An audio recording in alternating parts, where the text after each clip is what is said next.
Ja aina kun ollaan metsäkonenäyttelyssä, niin paikalla on Envionin kaverit. Ja Lauri, te toitte joku aika sitten markkinoille uuden harvesteripäiden teräketjuöljyn, niin miten se on lähtenyt matka?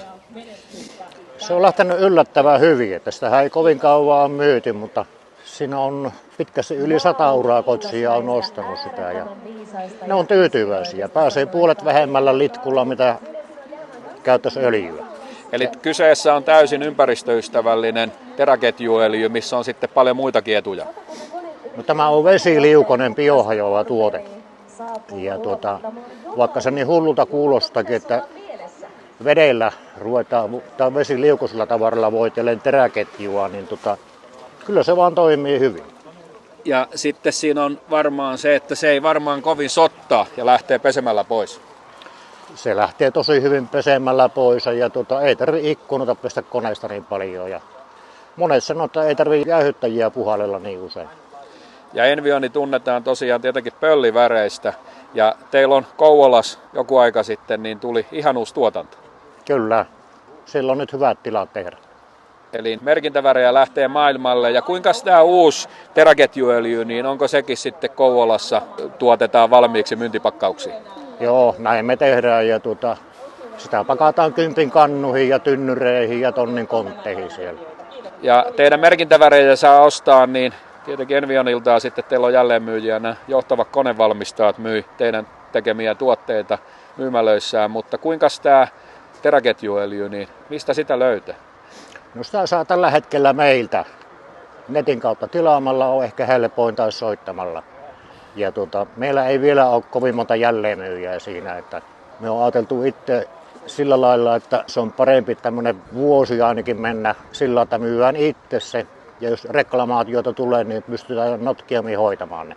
Ja siinä on kumminkin ollut jo suuri määrä metsäkoneyrittäjiä käyttänyt sitä, niin sieltä on palaute ollut ilmeisen kannustavaa.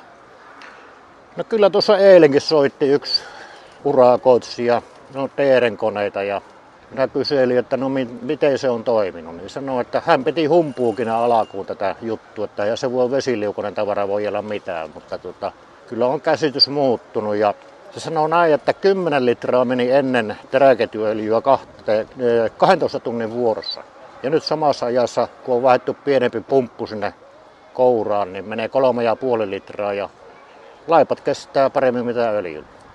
Eli tuo on sellainen uutuus motokäyttöön, että varmasti ainakin kannattaa tutustua, keskustella ja Envionin nettisivujen kautta varmaan vaikka yhteyttä. Ja sulle kun soittaa, niin vaikka tunnin saa jutella. Niin onhan tuo vähän semmoinen erikoinen tuote, että sitä kannattaa ottaa semmoinen jonkunlainen 100-200 litraa ja testata itse. Silloinhan sen tietää, kun itse testaa ja itse maksaa, että tekeekö sillä mitään. Joo, ja sitten kun huomaa, että sillä säästää melko reippaasti, niin sitä ehkä sitten kannattaa ostaa itselle lisää.